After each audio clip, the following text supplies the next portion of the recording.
आपको पता है कि जब ईरान में इनकलाब आया ना, तो इनकलाब से पहले आयतुल्ला खुमैनी साहब इराक़ में थे और इराक़ से जब वो आए वापस ईरान में, तो मैं ज़ाहिर है जितनी तारीख़ पढ़ सका, कुछ इमेजेस बहुत पुराने जो ब्लर या ब्लैक एंड वाइट आते हैं वो देख सका, और जो लिखा गया मुख्तलिफ राइटर्स की जानिब से वो ये था कि करोड़ों की तादाद के अंदर लोग थे।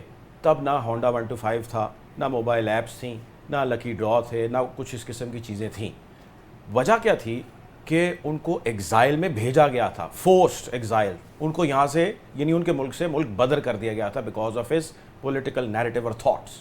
सो ये मैंने एक एग्जांपल दिया आपको।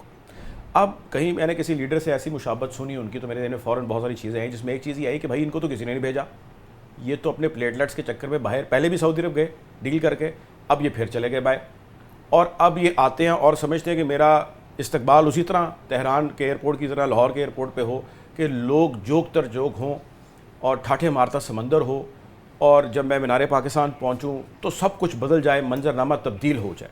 ये है इनकी ख्वाहिश। नहीं डॉक्टर साहब, बेसिकली नवाज शरीफ साहब ये चाहते हैं कि जो दौर था पीटीआई से पहले नवाज शरीफ साहब का, जो सुहाना दौर था पाकिस्तान का, वो मईशत याद रखी जाए, जो उस वक्त पेट्रोल की प्राइसेस थी वो याद रखी जाए, उस वक्त को याद करे पाकिस्तान की आवाम। तो उस वक्त जो शख्स उनकी मईशत चला रहा था ना, उसका नाम था इसहाक डार। वैसे तो वो डार ही हैं, लेकिन वो इसहाक डार हैं।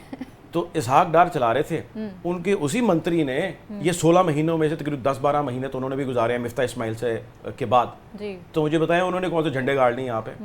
वो खुद तो खजाने या तिजोरी के ऊपर तो नहीं बैठे थे मियाँ साहब, उनके स्टॉल बड़ी चला रहे थे ना। तो मुझे ये बताएं अभी क्या किया उन्होंने? उन्होंने तो आके 200 से नीचे डॉलर होगा, पेट्रोल की ये कीमत होगी, वगैरह वगैरह बड़ी कहानियाँ उन्होंने सुनाई। क्या किया?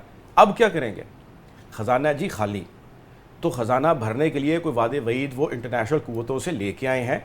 एक खबर मैं देख रहा था उमर चीमा साहब की रेकोडेक के हवाले से, आज जंग के अंदर छपी थी, इन्वेस्टिगेटिव स्टोरी थी, और उसका लुबे लुबाब जो उन्होंने दिया था, इफ़ दैट इज़ ट्रू, जैसा कि लिखा है, वो ये है कि Saudis are going to have a greater chunk in Reko Diq.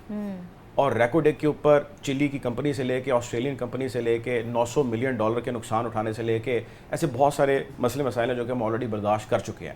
कहानी मुख्तसर ये है, मैं ये नहीं कह रहा कि ये मियाँ साहब के आने की वजह से हो रहा है, लेकिन कहानी मुख्तसर ये है कि पाकिस्तान के अंदर कोई भी महकमा, कोई भी इदारा या कोई भी हमारी ऐसी स्ट्रॉन्ग जो रेवेन्यू जनरेशन होनी चाहिए बॉडीज़, वो नहीं चल रही। वो पीआईई की मिसाल ले लें, आप रेलवे की मिसाल ले लें, प्राइवेटाइजेशन के अलावा हमारे पास या किसी को हैंड ओवर करने के अलावा हमारे पास कोई हल बचा नहीं है। लेकिन उसमें तमाम दुनिया के बड़े stakeholders, movers and shakers का रोल प्ले करते हैं, और इन मोबिलिटी या इन मूवर्स एंड शेकर्स के रोल प्ले करने के अंदर वो फिर अपनी सियासत भी करते हैं, जिसको रीजनल पॉलिटिक्स कहा जाता है। सो बात करी थी हम मियाँ नवाज शरीफ की वापसी के हवाले से, तो ख्वाहिशात उनकी बहुत लंबी है, लेकिन इस ख्वाहिशात के पीछे कुछ ग्राउंड रियलिटीज़ भी हैं। ग्राउंड रियलिटी एक एटमी कुव्वत भी तो है, पाकिस्तान को बनाया उन्होंने। बिल्कुल है जी, पाकिस्तान है, और बैलेंस ऑफ पावर खित्ते के अंदर रखना जो है ना वो भी ज़रूरी होता है, और उस बैलेंस ऑफ पावर को रखने के लिए जो दुनिया की बड़ी ताकतें हैं ना वो अपने अपने रोल प्ले करती हैं।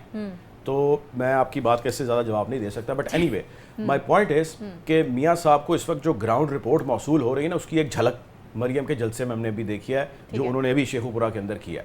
तो ये जो प्रेशर है ना राना सनाउल्लाह समेत उनके बाकी साथियों के ऊपर, वो प्रेशर बिल्ट होता जा रहा है, और उस प्रेशर के बिल्ट होते बहुत सारी चीज़ें हमारे सामने क्लियर हो जाएंगी। 21 तारीख में अभी भी कुछ दिन पड़े हैं। सो आने वाले दिनों के अंदर बहुत सारी चीज़ें हैं जिसका अनफोल्ड होना हमारे सामने लाजिम है। वो होंगी तो पता लगेगा। इस वक्त मियाँ साहब मांगते हैं गारंटी, लेकिन लोग मियाँ साहब से गारंटी मांगते हैं कि जी क्या गारंटी है कि इस मरतबा फिर आपके को शिकंजा टाइट होगा तो आप फिर चले जाएंगे यहाँ से डील करके, और लोग आपके इंतजार में यहाँ पे बैठे रह जाएंगे। सही। आप 3 मरतबा मुल्क के हुक्मरान रह चुके, आपने यहाँ पर रेवोल्यूशन लाने की, लोगों को एक अच्छा मुस्तकबिल देने की बातें पहले भी की, 3 दहाइयों पहले, 4 दहाइयों पहले, आप आज भी वही कर रहे हैं।